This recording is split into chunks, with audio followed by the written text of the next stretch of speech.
Just a little bit about me. I'm Director of Content and User Experience in Africa and Middle East markets with ACTEX Learning. Um, my formal training is actually as a mathematician. Um, I got interested in risk sort of as an academic. I mean, obviously it's practical, but as an academic affair, so to speak, and started writing my actuarial papers towards the end of my time in graduate school. That's when I got connected with ACTEX Learning, and I was working on a variety of e-learning projects with them. And I got really excited about that, and sort of got swept away from maybe moving into practicing as an actuary, and I work full time with ACTEX Learning. And so I'm excited to speak today about online learning, virtual classrooms, and digital assessments. My thesis for today is that leveraging technology is all about reducing barriers to learning deeply. So sometimes we think that increasing the technology in our classrooms is going to reduce the depth of learning. But I think it's actually the opposite, that if we leverage technology in a thoughtful way, we'll reduce the barriers to learning deeply. In the context of actuarial education, learning deeply means attaining the foundational statistical, mathematical, and financial economic knowledge and skills, achieving the capacity to solve problems and perform thoughtful analysis using that foundation of knowledge, and then exercising judgment and ethics at the highest standards. Now, as we think about learning deeply and reducing barriers to doing so, technology enters the picture. And so does a possible misconception. The misconception is that technology is something we choose to add into a void. The truth is that we're always using technology in education. And since I've been asked to speak about online learning, virtual classrooms, and digital assessments, I would like to contrast these technologies with what I will refer to as default technologies: physical books, physical classrooms, and manual assessments or high cost of grading assessments. What I'm not saying is that these default technologies are strictly inferior to their virtual or digital counterparts.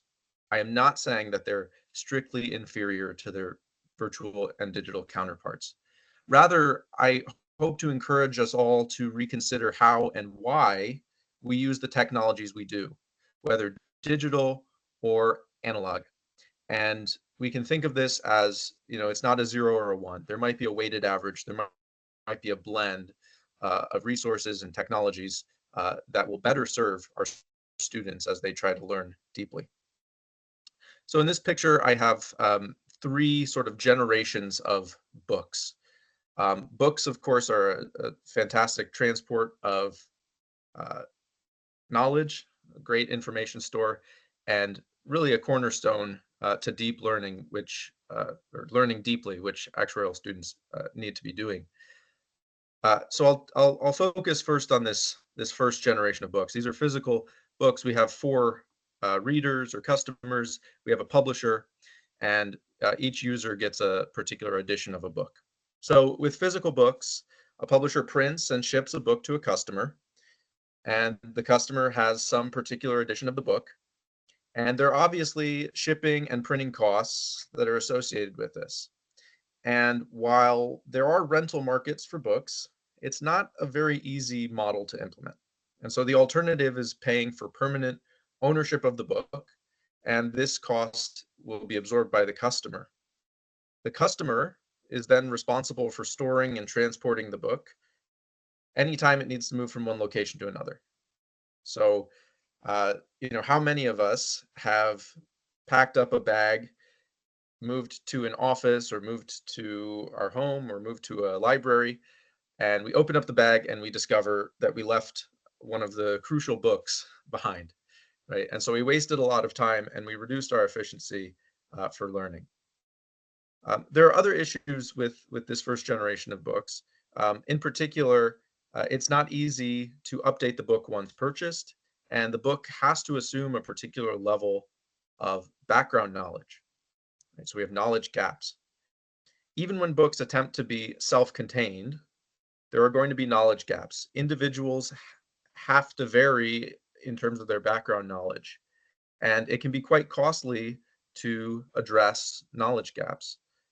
I'm sure we all can relate to the experience to read a book and discovering that there's some piece of background knowledge that we don't know. And then we hunt down another book and we start to fill in that background knowledge and discover once again that there's something we don't know. And it's always a question of, how far down that do we have to go? Um, so that's a real issue with physical books in particular. And finally, as great as books are, they're just a single modality, right? We read a physical book as a physical book. We don't watch it as a video. Of course, audiobooks, you can kind of see where we're going in this second generation of books. Okay, so I'm saying first generation of books, these are the physical books. Second generation books are where online learning comes into the picture.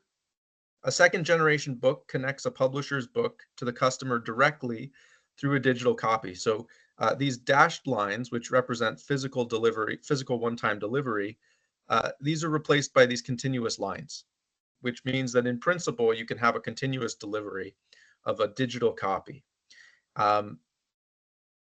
And each user now maintains an up-to-date version. That's what the C down here stands for, current version, of something that's actually more than a book. That's what the plus sign stands for. So I'd call this a digital book plus.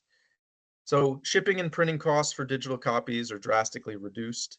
Storage and transport challenges become the challenges of transporting the device that is going to access the digital material, whether that's a computer or a phone.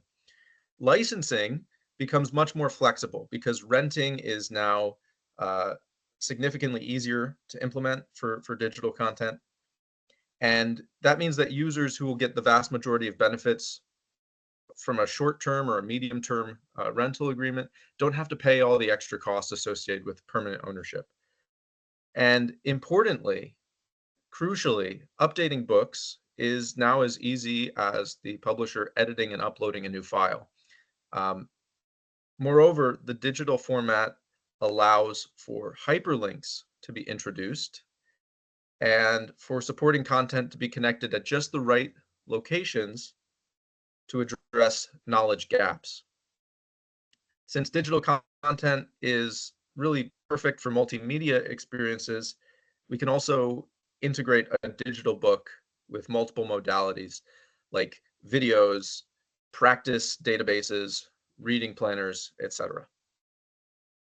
Now, some of the issues of knowledge gaps and motivation gaps are still going to persist in this second generation. And there are other challenges, and I don't mean to suggest that these are the only challenges that these kind of books have, but for today, I kind of want to focus on moving from generation to generation. So in the third generation of books, I think AI will be layered on top.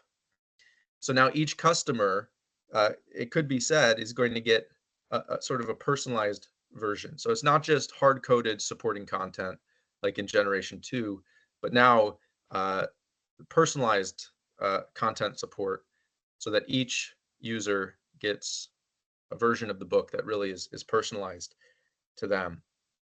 So you can consider real-time conversations with a chatbot that knows the material exceptionally well, right? So training AI chatbots on the content of a particular publisher, a syllabus, that sort of thing.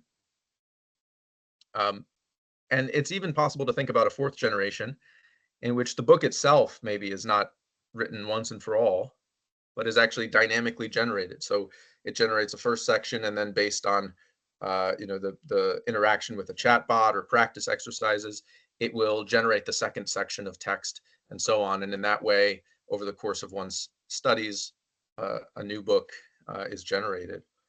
But for today, we can stay focused on the first, second, and third generation.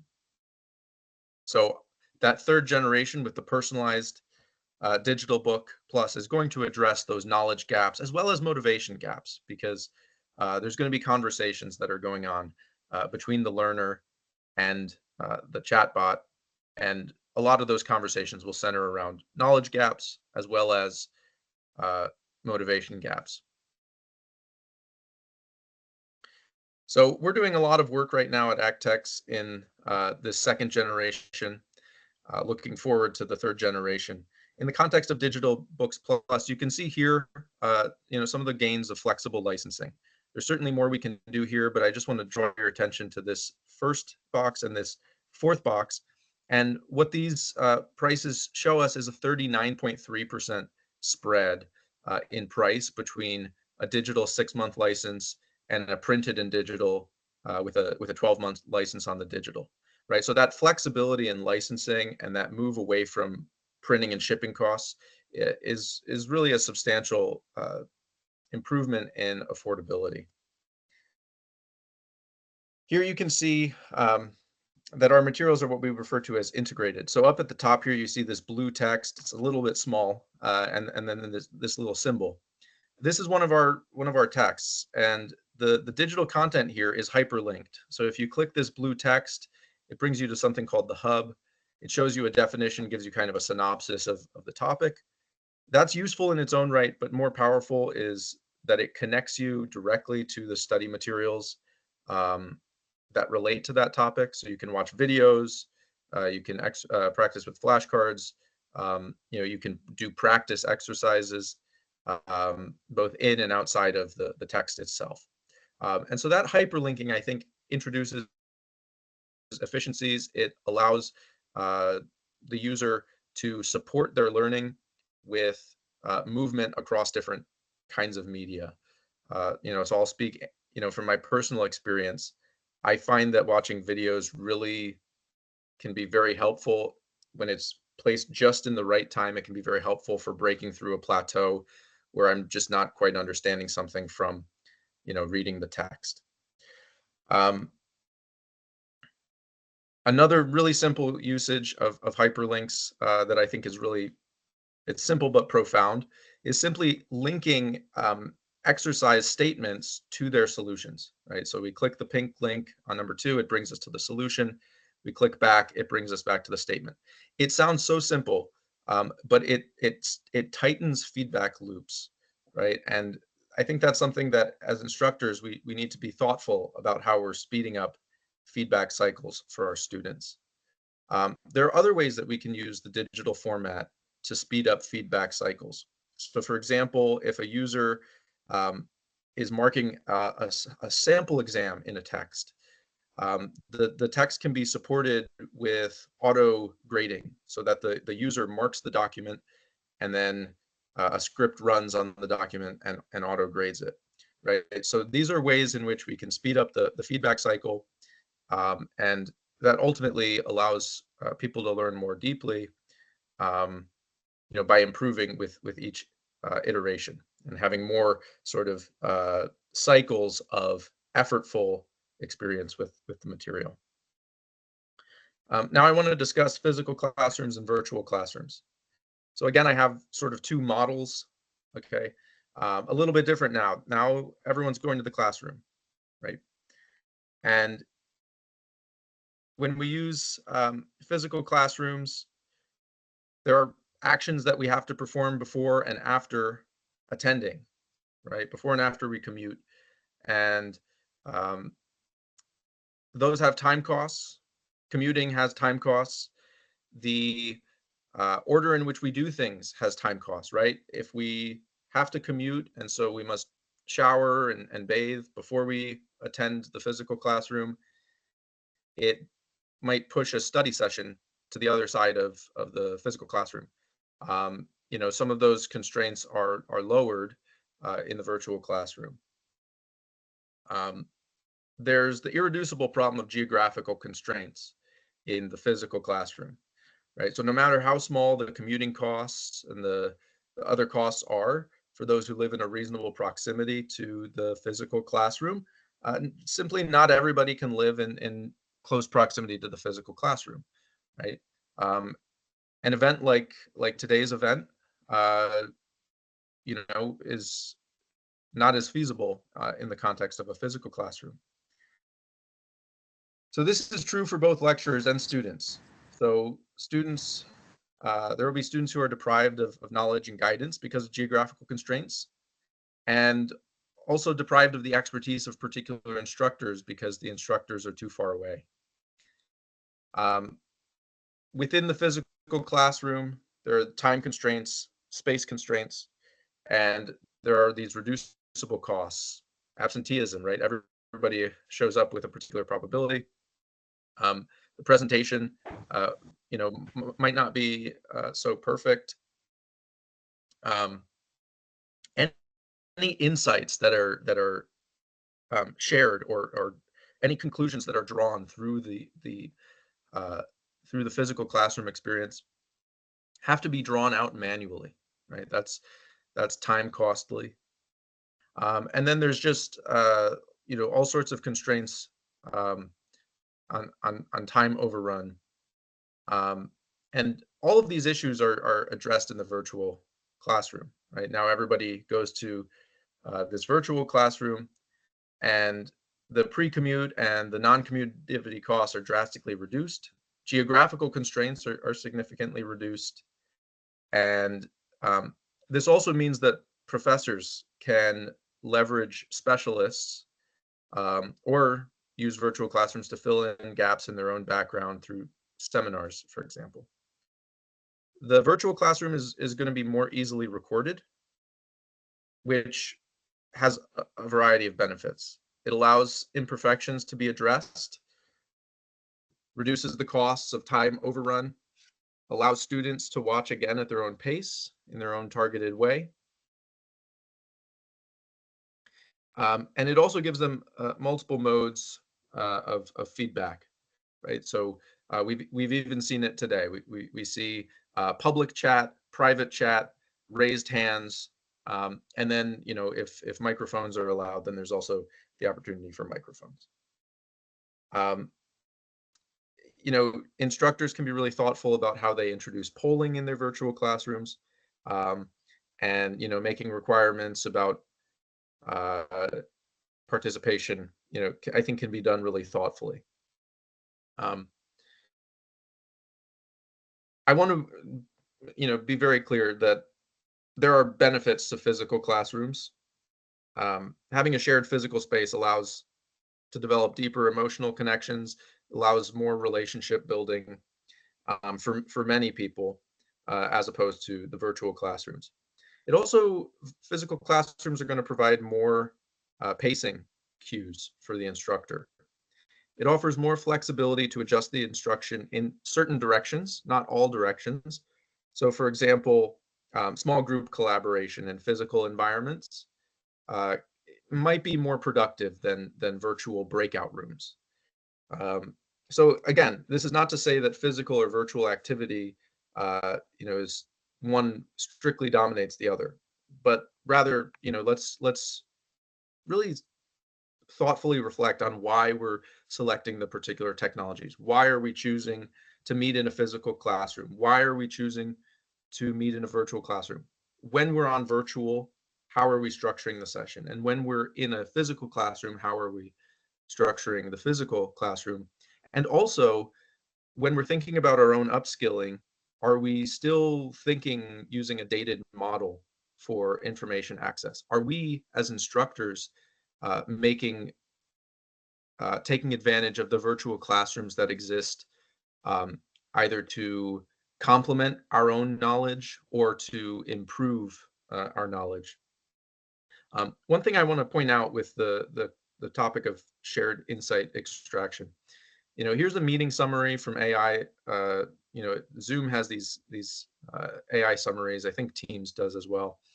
And my experience with these has been that the quality of these has gone way up over the last year. When these were first being introduced, I thought they were fairly unreliable. Now it's not uncommon for me to think that these are really perfect summaries. And so you can generate, a summary with bullet pointed conclusions for your class, and you can send them by email, to students after every single class, and people can then reflect on, oh yeah, that's what this class was about. Those were the main conclusions, right? And you don't really have to do very much work except a little bit of editing and maybe sending an email. Virtual classrooms and online learning, I think in combination, also allow you to flip your classroom. Okay, and again, this is about, let's be thoughtful about how we can blend physical spaces, physical classrooms with the digital and the virtual, right? Can we pull some of the lecture component outside of the physical classroom and introduce more of your expert guidance on, real problem solving, whether that's working on projects in the classroom or quietly attempting, exam preparation exercises, um, whether it's discussing with the group case studies, or it's supervising peer-to-peer instruction, right? So if we can leverage these technologies of the virtual classroom, of online learning with digital materials, videos, those sorts of things, then we can introduce much higher value activities, perhaps, in the physical classroom. And again, we can use the virtual classroom, the digital classroom, to kind of supplement our own knowledge and give students access to standardized knowledge as well as more specialized knowledge, because we're no longer constrained so much, by geographical constraints. So you can find, the materials of a, someone in Singapore or in New York City, right? These are, or London. These are not the constraints that used to be there. So at ACTEX, we've had some good success with virtual classrooms at a variety of scales. So we do these graded mock exam one-to-one feedback. Okay, so that's very personalized. And then we have small groups with boot camps.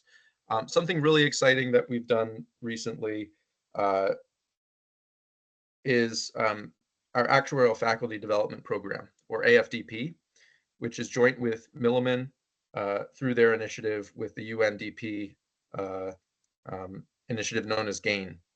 And participants, which are actuarial faculty, virtually attend a series of live lectures on program development, insurance principles, the actuarial profession, technical actuarial skills, actuarial pathways, and professionalism and ethics. And this the cost of this would be prohibitive to volunteers, let alone participants. So, and then as kind of a personal anecdote, I can look up the topic of my dissertation research on YouTube now. And prior to COVID, there were practically no conference videos in my topic. Since COVID, it's extremely easy. I can find hundreds, if not thousands, of videos of conference presentations on my somewhat specialized topic of my dissertation, right? And this is true across many specialties, including actuarial science. And so I think the thoughtful instructor can leverage this technology to introduce students to research level discussions, which I think is something that Caroline spoke about. And maybe I think the way we can think about this is, what are the sort of small but meaningful units of research that we can introduce students to? Think of what Paul said about solving problems. Of course, it's true that students have to build a foundation and they have to learn deeply. But the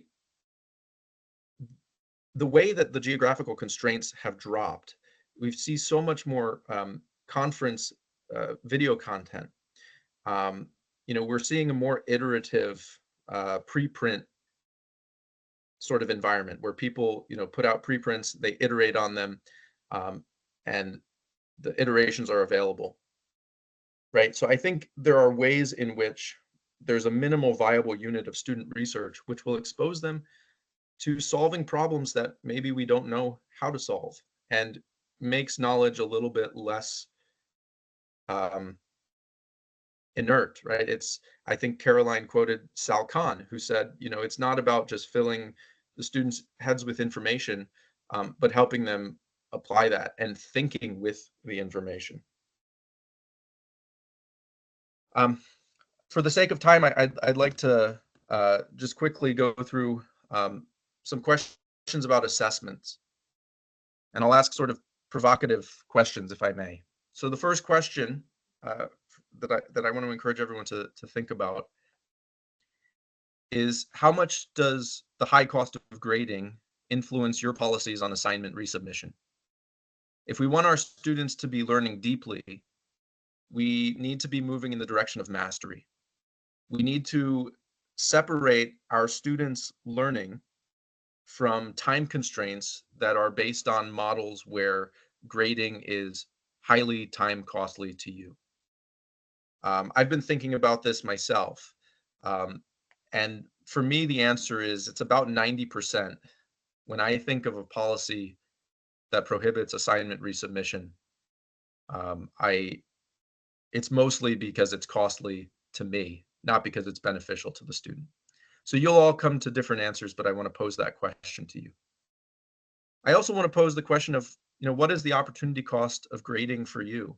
If you did not have to spend as much time manually grading assessments, uh, if that were not negatively impacting the students for you to grade fewer things, what higher value activities could you be doing? Could you be more thoughtful in how you're structuring your course? Could you be doing more research or more service to the profession? So, what is the opportunity cost of grading for you? And the third question I want to ask is, what is the added value when actuarial students are able to self-assess, when they're able to shorten their feedback cycles, right? I think sometimes we think that students don't want to practice. I think that students don't want to practice a single set of exercises for which there is delayed feedback and no immediate support. And if we can leverage technology to make the practice experience for students more immediately rewarding and make it very clear that the students are advancing towards mastery, I think this is a solution to a motivation gap that we probably all see. Of course, instructors still play an important role, um, in being thoughtful, in leaving space, and thoughtfully designing their course to encourage practice. Practice is difficult, it's effortful, so there is a certain amount of resistance to it. But I think we can leverage technology to improve the practice experience, um, so that students actually enjoy and perceive uh, the benefits of practice, and that they're getting better and that they're learning things. And finally, just a couple more AI use cases. I think personalization and chatbots are going to be huge on the content side. But we want our actuarial students to have real skills. So I think looking ahead, there will be some interesting questions. Can AI become a collaborator on actuarial relevant projects that students are working on at university? Could you imagine an AI technology that gives a critique to a student? Did you validate this data? Did you consider the implications of overestimated mortality here? Were measurements across different jurisdictions carried out in a consistent way? What model selection procedures did you carry out? What limitations are there to your analysis? Right? Those are all questions that a student could be interacting with AI, and becoming more careful in their reasoning. So this is all about not substituting the students' thinking, but enhancing it, encouraging them to be more conversational with this piece of technology that they're going to be using no matter what. And also, I think it's important to think about how AI can be used as an effective coach for interview skills. So I see the time, and I want to thank everybody for the opportunity to speak. And I'll stop there and take any questions. Thank you.